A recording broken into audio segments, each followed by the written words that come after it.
Bonjour,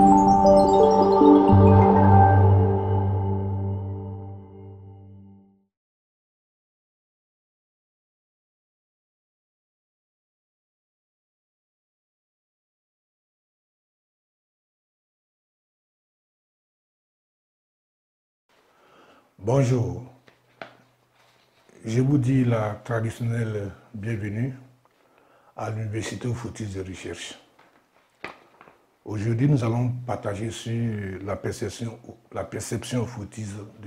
oufoutisme de l'homme. Qu'est-ce que c'est que cette perception et pourquoi la perception oufoutisme de l'homme? Houphouët-Boigny, et nous le savons, est le père de notre nation. Il a mené le combat de notre indépendance. Il a mené pour libérer l'Ivoirien de l'esclavage, de la souffrance qu'apporte la colonisation. Cette souffrance est incrustée dans notre existence et a fini à donner à notre existence le nom de cette souffrance-là. Au point où l'on ne reconnaît à l'existence ivoirienne que cette souffrance. Les Ivoiriens en sont arrivés à se confondre à cette souffrance pour la signifier. Nous disons à l'Université Oufoutis de l'homme, à l'Université Oufoutis de recherche, qu'un sens nouveau à notre existence nous est imposé par la colonisation. Le sens de la vie alors se fait perception de notre existence. L'indépendance étant autodétermination, reste le seul moyen pour changer de mode de vie, c'est-à-dire changer le sens de notre existence. L'indépendance, nous pouvons le dire maintenant, est un sens de l'existence. Houphouët-Boigny, parce qu'il apporte un sens, parce qu'il apporte l'indépendance, apporte un sens nouveau à notre existence en fait. Alors, nous parlons de ce fait-là de la perception oufoutisme de l'homme et partant de l'existence. Nous pouvons donc dire que l'indépendance va nous imposer des comportements nouveaux, va nous imposer une certaine façon de comprendre notre propre existence, c'est-à-dire notre existence d'homme libre. Nous parlons de l'oufoutisme alors en tant qu'individu, en tant que collectivité, en tant que pays, en tant que nation. Maintenant que nous avons expliqué, disons, essayé de faire comprendre pourquoi nous parlons de perception de l'homme, maintenant nous allons expliquer cette perception-là en prenant des exemples de la vie concrète. Bon, donc nous allons parler du bonheur et de comment concevoir le bonheur. À vrai dire, le sens qu'il faut trouver à l'existence, le sens de l'existence est difficile à trouver.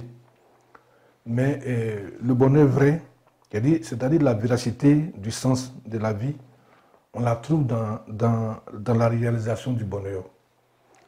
Le sens, quand il est vrai, procure à l'homme un bonheur dans lequel sa nature profonde est mise en exergue. Par cette mise en exergue, en fait, l'homme est révélé à lui-même. Il se découvre une façon nouvelle qu'il n'a jamais connue, c'est-à-dire il découvre une façon nouvelle de se comprendre qu'il n'a jamais connue. Maintenant, je vous demande de comparer, disons, le sens de l'indépendance, c'est-à-dire le sens que l'indépendance apporte à notre existence et la démocratie. C'est-à-dire que je viens de dire que l'indépendance est un sens de l'existence et que Houphouët-Boigny, en apportant l'indépendance, nous impose en fait un certain sens à donner disons, à notre existence tant individuelle que collective, à notre existence des pays et des nations. Maintenant, puisque l'indépendance, dès qu'elle est saisie comme un sens de l'existence, je vous demande de comparer. Faites regarder autour de vous et comparer ce sens qu'apporte cette indépendance-là avec le vécu qui est fait, le vécu disons, de la démocratie. Vous verrez que l'existence ivoirienne n'est pas plus facile, c'est-à-dire elle devient difficile à définir tellement. Et le résultat, c'est quoi? Ce sont les prédictions sombres qui sont faites sur le devenir du pays. Alors, c'est pour cela que nous parlons de perception ou faut-il de l'homme.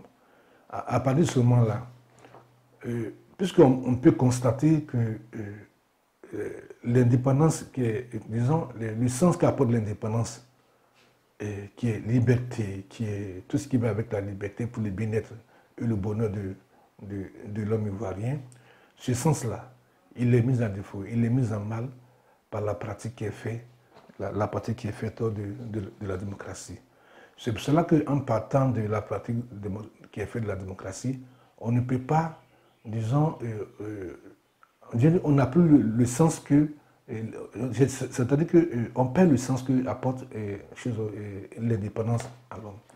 Bon, on en arrive à une situation où on est obligé de se dire, de comprendre que, en fait, la poursuite que nous faisons du bonheur là, elle doit commencer, cette poursuite-là, je veux dire, doit commencer par une définition du sens, c'est-à-dire une définition de l'objectif à atteindre. On ne peut pas arriver à un développement, on ne peut pas arriver à un bonheur, à un développement et un bonheur qui traduit ce développement sans une définition préalable de l'objectif que l'on se fixe. C'est ce qui fait que il y a une erreur, il y a une certaine fausseté dans la pratique qui est faite de la démocratie. Parce que tant que la démocratie se veut l'expression de la pluralité, l'expression de la chose, disons, de l'expression des pensées, hein, cette démocratie, elle ne peut pas aboutir si au départ on n'a pas fixé, disons, une finalité. Bon, et la finalité, qu'est-ce que nous allons dire? Nous allons dire que la finalité, c'est le bonheur, c'est-à-dire, bon, c'est le développement qui sera exprimé, le développement sera exprimé par la saisie que l'on fait du bonheur. Donc, il nous faut une définition du bonheur auquel, disons, on puisse s'accorder.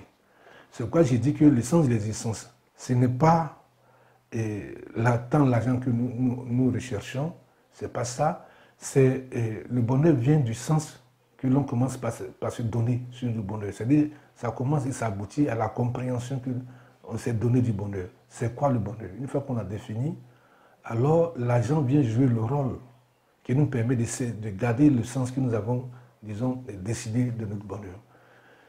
Si on ne fait pas ça, c'est-à-dire si on n'agit pas dans ce sens-là, bon, on a beau avoir l'argent, on a beau, disons, voulu emménager nos conditions d'existence, vous allez voir, on va finir par se rendre compte que, disons, puisque ce développement-là va détruire le sens qu'on s'est fixé, alors finalement, on arrive à la conclusion que on n'a pas réalisé un bonheur et on s'est mis à tourner en rond. Et ce sont des difficultés.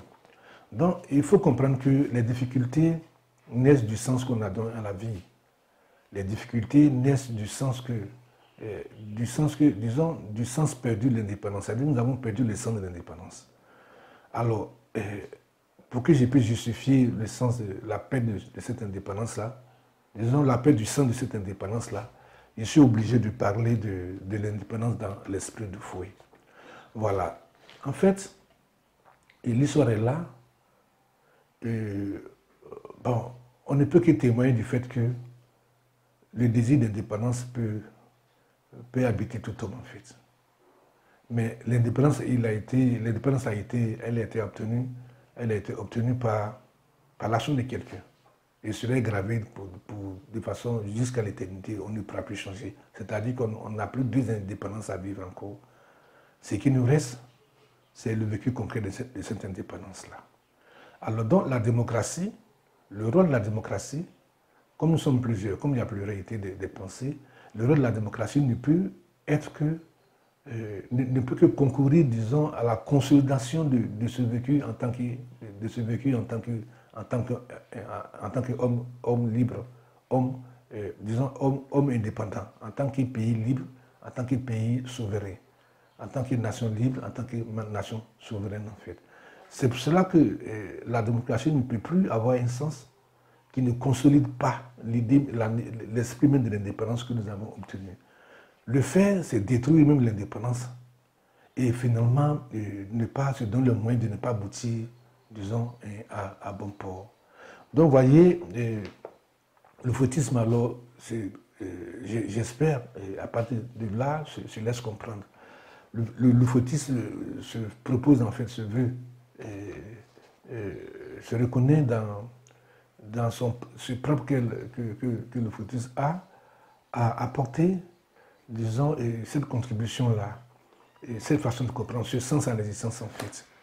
Et pour coller au mot, bien au nom du Fauboyant, alors nous partons de la pensée du Fouet. Pour dire que quand nous disons que Fauboyant est le père de notre nation, disons, cette façon de dire qu'on a, de comprendre que Fauboyant ne peut pas s'arrêter juste à ce niveau-là. Parce que dire que Fouet est père, ça suppose, disons, ça implique un certain nombre de choses, dont le sens même qu'il a donné à l'indépendance. Comme ce n'est pas quelqu'un d'autre qui a obtenu l'indépendance que celui qui l'a fait, on ne peut plus vivre, pour avoir obtenu une indépendance, vivre dans l'esprit de la compréhension de quelqu'un qui ne l'a pas fait. C'est ce qui crée le problème en fait. Parce que l'indépendance, nous ne pouvons pas la détruire pour recommencer à zéro, alors il faut assurer la continuité de cet esprit-là. Dont il nous a fallu élaborer la perception foutiste de l'homme pour que tous les problèmes que nous avons, qui sont liés au fait pour nous de vivre indépendants, dans la recherche que nous faisons de vivre libre, il faudrait qu'il y ait un contexte dans lequel et pour lequel le mot indépendance ne perd pas son sens, c'est-à-dire qu'il reste le mot concret. Alors, donc, c'est ce que nous voulons exprimer à travers cette notion, ce concept-là de la perception foutiste de l'homme, de sorte à nous donner les moyens de faire passer tous les problèmes que nous rencontrons dans nos vécus. C'est-à-dire de passer le vécu même, disons, au pain fin, en fait, pour que nous puissions savoir d'où nous partons pour analyser et où est-ce que nous pouvons arriver, de façon toujours à ce que l'esprit de l'indépendance soit conservé. Bon, aujourd'hui, c'était cela, disons, le partage sur la perception foutiste de l'homme, une façon pour nous de l'énoncer et de dire, disons, au peuple ivoirien que désormais, nous allons faire l'effort d'analyser les faits sociaux, la vie, notre vie, notre existence, en fait, à travers ce concept-là du foutisme. Alors, sur ce, nous allons nous arrêter là et nous disons merci pour que nous puissions avoir le bonheur de nous retrouver.